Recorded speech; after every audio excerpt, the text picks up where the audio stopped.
Tá gravando. Eu acho que eu postei a aula da semana passada, mas se eu não tiver postado, podem me avisar que eu coloco para vocês. Boa noite, gente. Desculpa aí, eu cheguei em casa um pouco em cima da hora hoje, que eu tava trabalhando, mas eu acho que eu parei nessa parte aqui na aula passada. Se vocês lembram bem, me corrijam. Oi, Valesca. Olha, os que mais vão cair vão ser o nitrogênio e carbono. O da água cai também. O do carbono ele tem uma particularidade, uma coisa muito importante nele, que é o seguinte. Resolveu abrir outro OBS Studio. Quando você precisa, ele não abre. Aí agora ele vai desgraçar abrir, que eu cliquei nele 1000 vezes. Aí agora ele resolveu abrir. Mas os que mais vão cair são os do nitrogênio e os do carbono. Por quê? Eles têm duas particularidades importantes, que eles são interdisciplinares. O da água também ele é muito comum de cair em relação à geografia, em relação à química às vezes, mas o do carbono e do nitrogênio eles têm duas coisas que são importantes nos ciclos. Deixa eu colocar aqui na apresentação. O que acontece? O ciclo do carbono ele tem uma particularidade que é a formação de combustível fóssil. E a gente sabe hoje que, em grande medida, o aquecimento global que a gente está passando, né, atualmente se deve basicamente à emissão de carbono, né, que estava aprisionado na forma de combustível fóssil, né, de petróleo, de carvão mineral, que estava armazenado ou em áreas continentais ou também em áreas marítimas, né, oceânicas. E o que acontece? Isso dá uma ligação muito boa, né, o ciclo do carbono dá uma ligação muito boa com o tema de mudanças climáticas, né, mudanças climáticas globais. Então ele costuma aparecer muito ligado ao tema de aquecimento global, né? Ou como um exemplo ilustrativo, ou pedindo para você identificar alguma etapa no ciclo do carbono que você consegue intervir nela e combater o aquecimento global com essa medida, né, de intervenção ali. E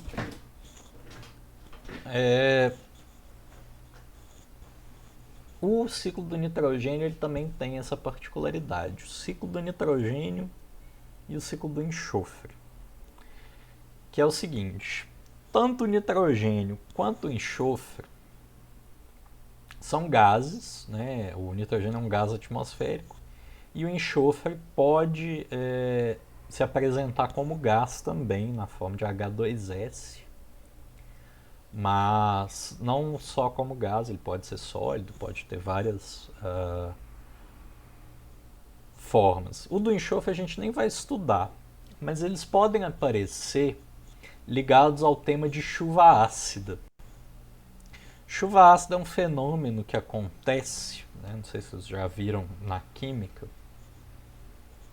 que basicamente você tem a deposição de nitrato e de sulfato na atmosfera, né, em pequenas quantidades, normalmente pela queima de combustível, e que em altas temperaturas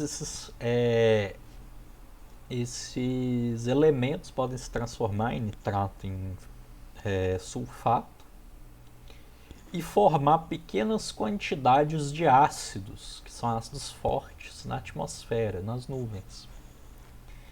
Normalmente pela ação de fábricas, né, e de carros que queimam esse combustível. E quando isso acontece, quando ocorre essa queima, essa exposição dos elementos a essa alta temperatura, você forma ácido.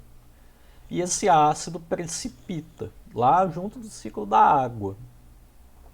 E quando esse ácido precipita, ele causa danos, tanto em plantas, né, em alguns casos, mas principalmente danos a monumentos históricos, né, corrosões em prédios, estátuas, monumentos que você gostaria de proteger. Muitas vezes são feitos com rocha calcária, com rocha que é básica, e quando ela entra em contato com ácido, esse ácido corrói, né, essa rocha e deforma a, aquela estrutura. Então é um problema sério, né, a chuva ácida. Eu acho que tá aparecendo menos no Enem, eu tenho essa impressão, mas é uma impressão que eu não tenho dado aqui para mostrar para vocês. Mas quando eu fiz o Enem, isso foi lá em 2012, foi 2012 quando eu fiz o Enem para valer. Eu fiz o Enem e um dos temas que aparecia direto em questão de química, em questão de vestibular, né, que eu fazia para treinar, era questões sobre chuva ácida. Esse é um tema que hoje eu acho que não está aparecendo tanto, porque a gente está começando a entrar numa fase de aquecimento global em que os problemas agora são outros, né? A preocupação da década de 90 e do começo dos anos 2000 era chuva ácida. Hoje a gente já está vendo que tem problemas maiores em relação às mudanças climáticas. Então eu não apostaria que esse ano vá cair, mas é um tema que era muito recorrente até um certo tempo atrás. Se alguém aqui fez Enem, né, ano passado, que na verdade foi esse ano, né, começo desse ano, e quiser comentar aí, que eu não cheguei a ver a prova toda, eu vi as questões de biologia e eu não lembro de ver coisas sobre chuva ácida. Mas se alguém lembrar aí, tiver dados mais recentes, puder falar, eu diria que os mais importantes são o ciclo do carbono e o ciclo do nitrogênio. O ciclo da água ele vai aparecer também. Do fósforo é mais raro.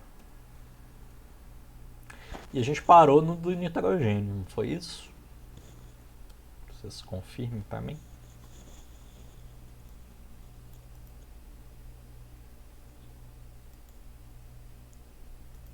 Pessoal? A gente tinha discutido só o ciclo do carbono, o último. Foi, né? Então vamos ao ciclo do nitrogênio. Não deu tempo, né, de falar tudo na aula passada, mas essa aula a gente termina com folga, eu acredito. E dá para tirar dúvida e fazer alguns exercícios que eu trouxe também. O ciclo do nitrogênio eu acho que ele é o mais complicado de todos, né, que a gente vai ver. Ele é complicado porque ele é um ciclo que ele exige necessariamente a participação de vários organismos diferentes para acontecer.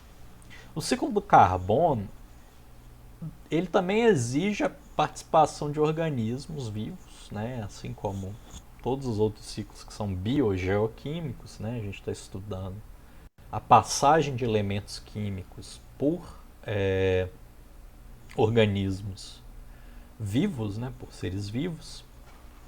Mas o nitrogênio ele tem essa particularidade.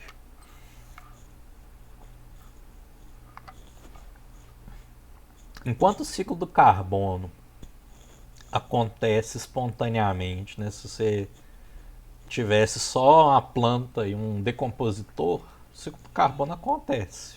Ele vai rolando ali numa boa, com a planta fixando carbono, eliminando carbono e com aquela matéria orgânica de uma planta que morreu, né, sendo aproveitado por um decompositor e também sendo jogada na atmosfera.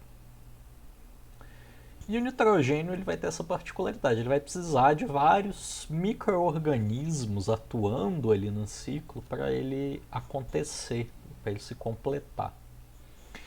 E a gente sabe que o nitrogênio lá na química, na bioquímica, ele vai fazer parte da estrutura de várias moléculas que são importantes para os seres vivos. As proteínas, né, que vão compor grande parte das estruturas e das funções celulares que vocês acredito estão estudando, e também vão compor boa parte da composição dos ácidos nucleicos, né? A gente tem que lembrar que os ácidos nucleicos são feitos de bases nitrogenadas de açúcares, né, da ribose ou da desoxirribose, e de fósforo, né, de fosfato. Então, os ácidos nucleicos, que são as moléculas que carregam a informação ou a sequência de passos, né, de informação para se fazer um ser vivo, né, carregam a informação para a nossa cor dos olhos, cor do cabelo, se a gente vai ser alto, se a gente vai ser gordo, se a gente vai ter uma pele de um jeito ou de outro, se a gente vai ter mais pelo, menos pelo. Todas as características são determinadas por informações que estão nos ácidos nucleicos, estão ali no nosso DNA, né? E essas informações, obviamente, não são informações só de fenótipo, tá? Vão ter informações, por exemplo, se você vai ter propensão a uma doença hereditária, se você vai ter propensão a diabetes, a hipertensão, tudo isso está ali no nosso material genético, no nosso DNA. E em outros seres vivos também, bactérias, fungos, protozoários, todos esses seres vivos vão ter essa informação ali em ácido nucleico. Então o nitrogênio ele é muito importante para essas duas moléculas, para os ácidos nucleicos e para as proteínas. O ácido nucleico é como se fosse uma receita de bolo, né? Uma receita de culinária, e a proteína seria o efeito dessa receita, seria o bolo pronto, né?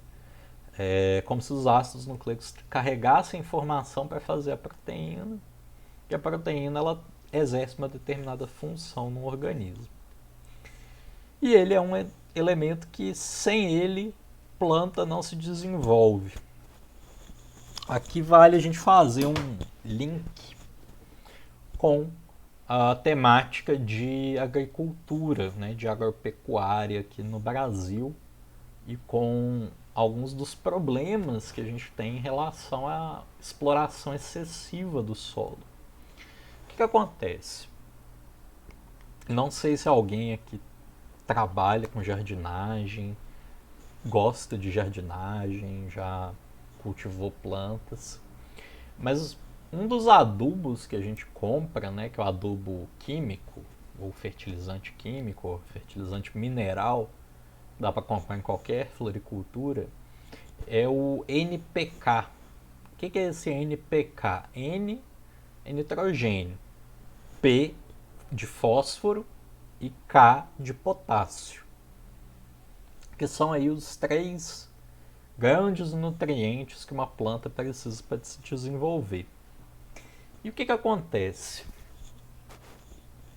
Uma planta precisa do nitrogênio para compor, né, essas moléculas que eu citei anteriormente.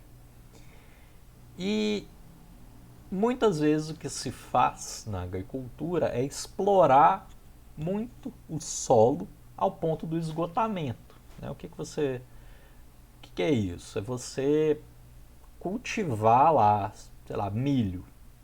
Então, a monocultura de milho, ou seja, você vai plantar só milho durante várias gerações. E aquela monocultura de milho consome muito o nitrogênio do solo, né? O solo ele tem uma quantidade ali de nitrogênio disponível, mas esse nitrogênio é muito consumido. O que acontece? Quando esse nitrogênio é muito consumido, o que a monocultura tradicional faz? Ela pega e suplementa nitrogênio. Tem vários adubos, né? Eles podem usar o NPK, eles podem usar a ureia, que é utilizada como um fertilizante agrícola, pode usar esterco, pode usar várias fontes diferentes de nitrogênio. Algumas vão ter mais nitrogênio e outras vão ter menos. Mas o que acontece ali é que o solo se esgota de nitrogênio e você precisa suplementar. Só que esse nitrogênio ele não é absorvido da noite para o dia, né? Tanto é que se você já cultivou planta em casa, gosta de planta, cuida de planta, se você adubar demais o solo em que essa planta está, ela morre, né? Ela não sobrevive ali porque tem adubo, tem nutriente demais, aquilo faz mal para a planta. O que acontece? Muitas vezes, né, antes de começar lá o cultivo, o agricultor entope o solo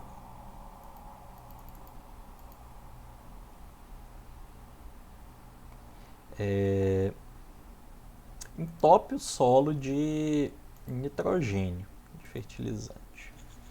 Eu não entendi a sua pergunta, Larissa. Elas acontecem só nas plantas. Quem que são elas? O ciclo do nitrogênio. Não. O ciclo do nitrogênio ele acontece no planeta todo. Mas as plantas vão ter um papel importante no ciclo do nitrogênio, porque assim como no ciclo do carbono, toda a fonte de nitrogênio que a gente tem veio, né, passou em alguma planta em algum momento. Tá certo? E passou com certeza em alguma bactéria também. Então o que acontece? Voltando lá à discussão da agricultura. O produtor entope o solo de nitrogênio e aquele nitrogênio está ali. Porém, ele não foi absorvido pelas plantas ainda. A planta, enquanto está crescendo, vai consumir esse nitrogênio. E aí o que acontece? Chove. Né? Na lavoura chove, no campo chove, na cidade também chove. Mas lá no campo chove e esse nitrogênio ele pode penetrar no lençol freático, ele pode escorrer lá no ciclo da água e parar em rios e em lagos. E esses compostos nitrogenados não são usados só pelas plantas ou só pelos animais. Todo mundo precisa de nitrogênio. Todo ser vivo vai usar nitrogênio. Muitas vezes bactérias. E aí acontece um processo em lagos, normalmente, mas em rios também pode acontecer, que é um processo de poluição, de eutrofização daquele ambiente. Aquele ambiente começa a ter uma disponibilidade de nutrientes muito alta e algas e bactérias começam a se proliferar excessivamente, né? Isso acontece tanto pela via agrícola, por conta do uso indiscriminado de fertilizantes, como também pela eliminação de esgoto. Né? Esgoto basicamente é fezes, e fezes, né, humanas, junto de urina e outras coisas, tem muito nitrogênio. Todas essas coisas caindo ali em um rio ajudam no processo de eutrofização, que é uma proliferação excessiva de micro-organismos, né, naquele ambiente. E muitas vezes essa proliferação de micro-organismos está associada à perda de diversidade, perda de outras formas de vida. Então, esse é um ciclo interessante da gente ligar com a agricultura. Pode aparecer também questões no Enem perguntando sobre medidas que sejam sustentáveis em agricultura. Por exemplo, Ao invés de você fazer uma monocultura, você fazer um cultivo de plantas que fazem uma associação complementar ali. Como assim? Um exemplo, que é um consórcio de plantas, que a gente fala em agroecologia, que é muito eficiente, é milho, feijão e abóbora. Né? Você planta os 3 vegetais ao mesmo tempo e enquanto eles estão se desenvolvendo, um ajuda o outro. Como assim um ajuda o outro?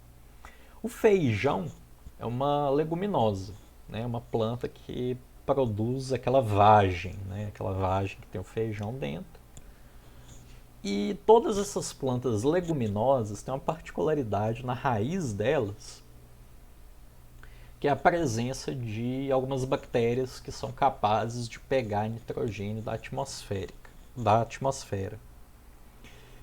E vão usar esse nitrogênio para o seu desenvolvimento e vão ajudar a planta a se desenvolver.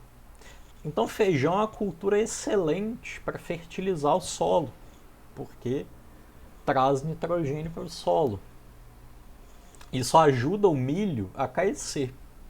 E o milho é uma cultura que se desenvolve em uma altura muito boa, né? Ele bate às vezes em mais de 2 metros de altura um pé de milho. E isso ajuda a sombrear a cultura de feijão. Isso ajuda o feijão a não se esturricar no sol. Isso ajuda as bactérias ali a se desenvolverem.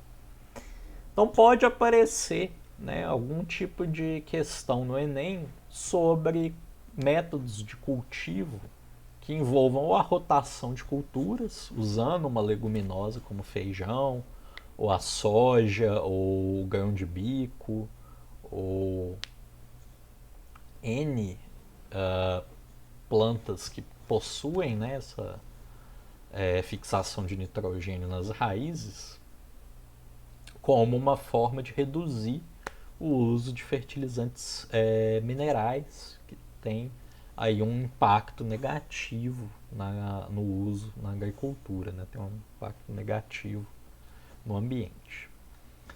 Voltando então para a parte mais objetiva, né, do ciclo do nitrogênio.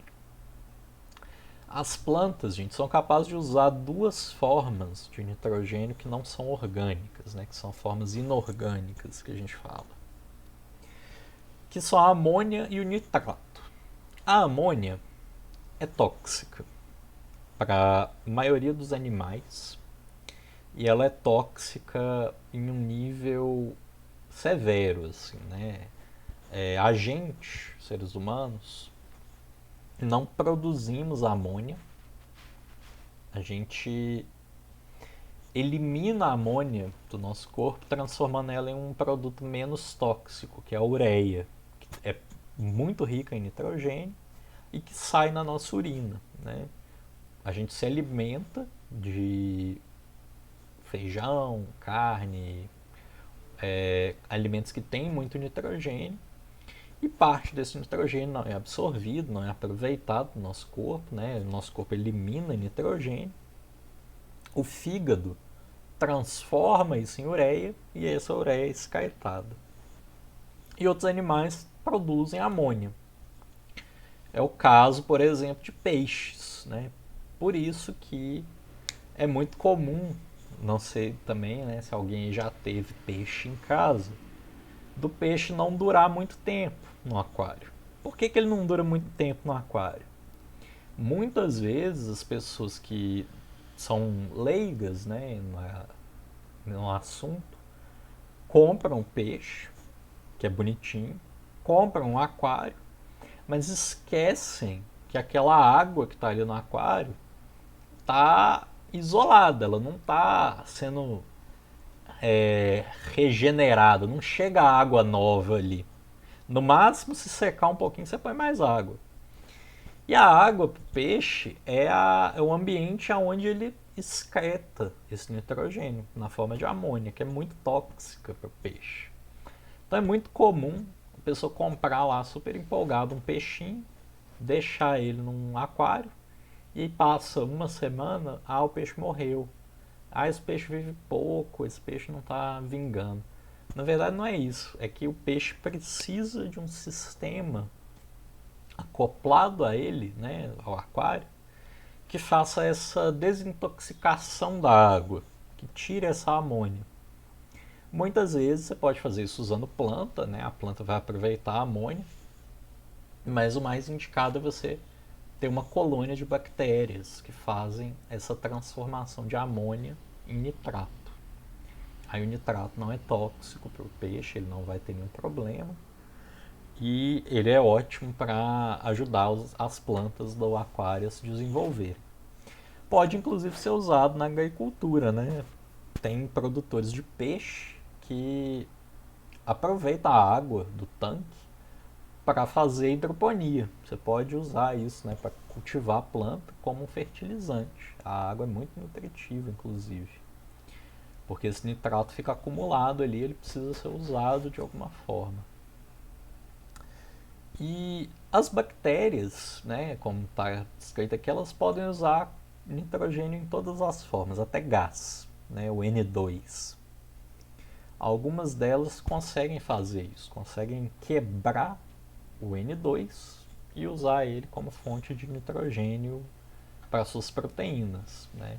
Lembrando que amônia, nitrato, nitrogênio atmosférico, isso são formas inorgânicas, né? Então quer dizer que são moléculas mais simples e que não são usadas diretamente, normalmente, para se formar proteína, né? A gente não forma proteína dessa maneira. A gente não aproveita nitrogênio inorgânico, a gente usa nitrogênio orgânico. E a maior parte desse elemento está na atmosfera, né? 80% da atmosfera que está ao nosso redor, do ar, é nitrogênio. E o nitrogênio é um gás inerte. Ele não reage com nada. Espontaneamente, ele é praticamente um gás inerte. Ele é muito difícil de reagir. Ele reage, no máximo, formando a chuva ácida, como eu falei. E reage com alguns seres vivos ali que têm enzimas específicas. E por que ele é um gás ruim de reagir? Não sei se vocês já viram a distribuição eletrônica do nitrogênio, se vocês já viram alguma coisa sobre estrutura de moléculas, né? Não sei como é que está o andamento da química. Mas o nitrogênio ele é capaz de fazer uma ligação tripla entre os dois átomos que formam o gás N2.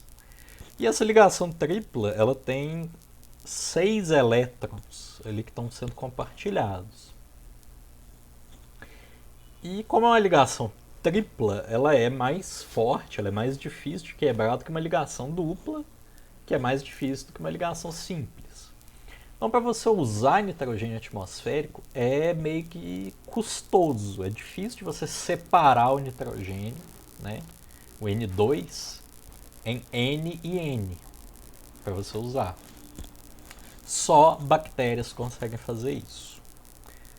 E aí a gente tem nitrogênio no solo, né, em sedimentos, na água e nos seres vivos, na biomassa. Mas o grande volume de nitrogênio está na atmosfera. E aqui está o ciclo. Aqui a gente consegue entender melhor.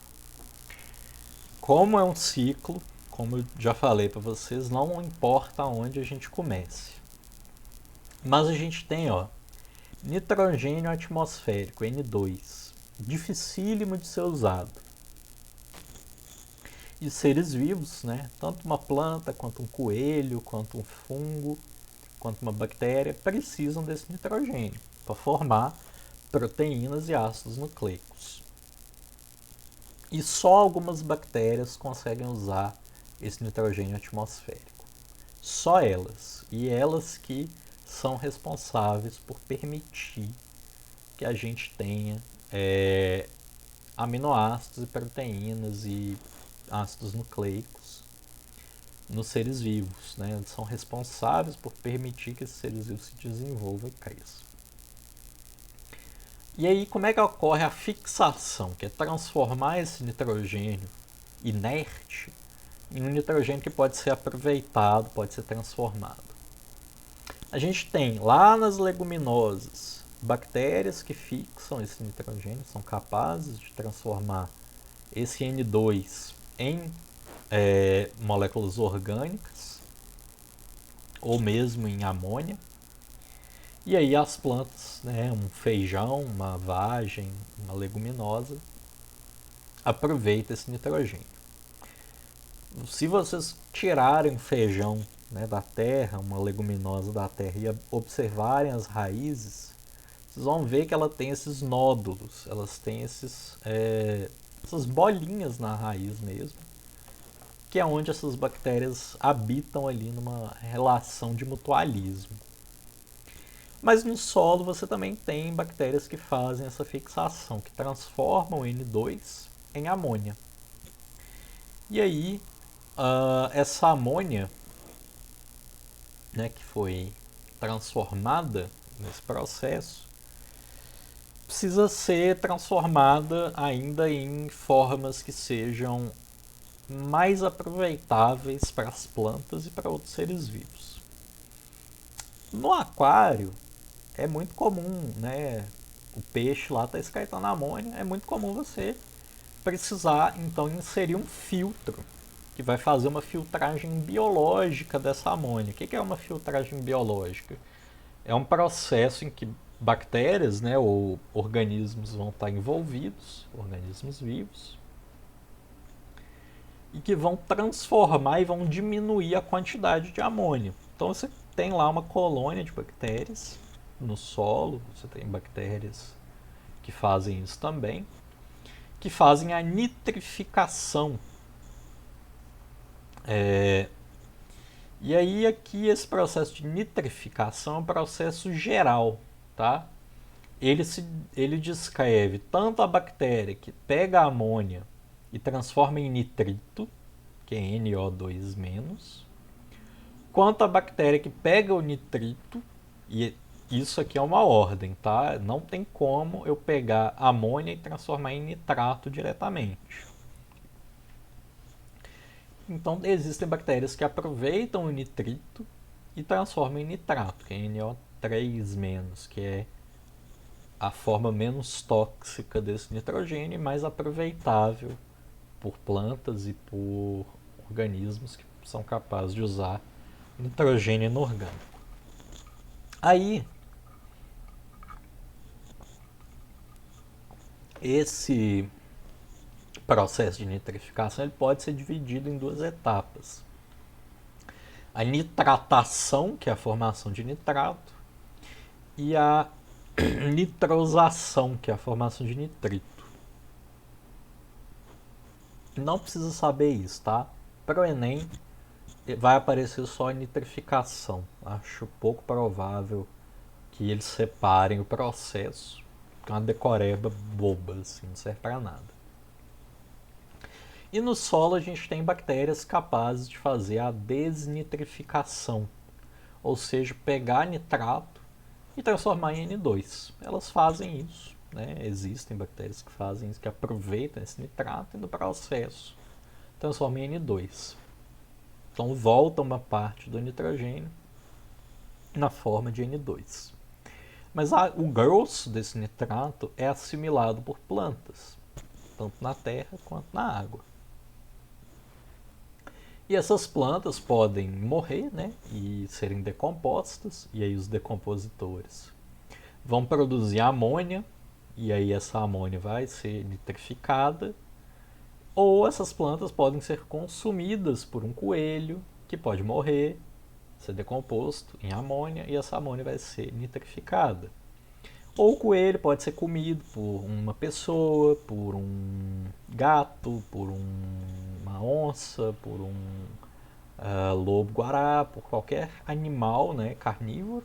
E esse animal pode morrer e a gente já entendeu, né? Todo organismo pode morrer e os decompositores vão atuar sobre as moléculas orgânicas que estão ali e transformar isso em amônia, beleza? E aí a gente chega no ciclo do fósforo. Deixa só eu ver aqui. A Esther comentou por isso que todos os meus betas morreram. Pois é, o beta é um peixe que ele tem essa particularidade. Você precisa trocar a água, ele não precisa de filtro, mas você precisa trocar a água do aquário dele pelo menos aí uma vez por semana, pelo menos, para não acumular. Ele consegue respirar pela boca, né? Ele consegue subir, respirar ar. Então isso dá uma certa tolerância para a amônia ali do beta. Mas mesmo assim é recomendável que você tenha uma filtragem. Ele não precisa, mas o ideal é ter, porque vai facilitar a sobrevivência do bichinho. E aí o ciclo do fósforo, gente. Deixa eu só ver, tá quase na hora. O ciclo do fósforo é o seguinte. Fósforo é um elemento essencial para construir tanto ácidos nucleicos, quanto fosfolipídios, quanto outras moléculas, como ATP e várias outras, que são importantes na constituição dos seres vivos. E a forma que é mais importante é o fosfato. Né? Os seres vivos aproveitam fosfato, que é basicamente absorvido pelas plantas e aí usado para sintetizar compostos orgânicos que vão ser aproveitados por organismos consumidores, né? Herbívoros e carnívoros. E a maior parte desse fósforo está em rochas sedimentares nos mares, né, de origem marítima, né, foram formadas no mar, mas também pode estar no solo, nos oceanos e também, claro, uma parte em seres vivos. E o ciclo do fósforo ele é mais simples, ele cai menos, mas eu acho ele importante pelo seguinte: a gente tem rochas que são formadas a partir da sedimentação de fosfato, né, e são rochas de origem marítima, que vão sofrer uma erosão. E essa erosão vai formar ali um depósito de fosfato no solo. Essa erosão que ocorre pela ação da chuva, da água, do vento, do sol ao longo do tempo, vai formar uma erosão dessa rocha de fosfato, e esse fosfato vai ser absorvido por plantas. E essas plantas podem então ser consumidas por animais, esses animais podem defecar, essas fezes voltam para o solo como fosfato, eles podem morrer, né? Tudo isso vai voltar para o solo como fosfato. E aí você tem os fertilizantes. E aí o fosfato volta para os solos quando você tem aquele excesso de fertilização. Também pode ir para a água, pode contaminar, né, um lago, um oceano, um rio. E o que acontece? Quando você tem muito fosfato, é comum que você tenha uma proliferação excessiva de algas. O fosfato ele é um nutriente limitante no crescimento de algas, por exemplo. E quando ele desequilibra alguma coisa ali no ambiente aquático, se tiver excesso de fósforo, vai ter uma grande quantidade de algas, né, num lago, num ambiente, e isso vai ser um problema, né, muitas vezes, porque essas algas podem produzir moléculas que são tóxicas. Mas aqui no oceano você vai ter também esse ciclo, né? Você tem plantas que absorvem esse fosfato que está na água, animais que consomem essas plantas, e aí eles vão defecar. As fezes de peixe, por exemplo, tem muito fosfato, e esse fosfato vai sedimentando tanto pelas fezes quanto pelos organismos que vão morrendo, quanto também para a formação de rochas, né? Rochas de fosfato. A gente deu tempo. Eu acho que eu já postei. Se eu não postei, eu vou postar agora esse slide. Tem 3 questões, gente, de ciclos. E aí vocês podem fazer para treinar para o simulado. Qualquer dúvida podem me mandar, tá? Lá no Classroom, no WhatsApp. E se precisarem, tiver alguma dúvida, podem entrar em contato, beleza? Valkyrie, ATP vocês ainda não devem ter estudado, mas é uma molécula que, exatamente, ela carrega energia para os processos celulares. Quando a gente faz uma contração muscular, por exemplo, a gente consome ATP, tá?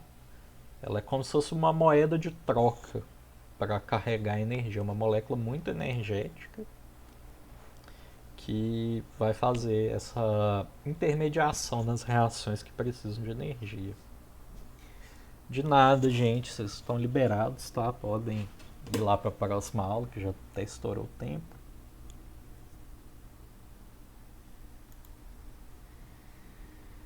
E até semana que vem.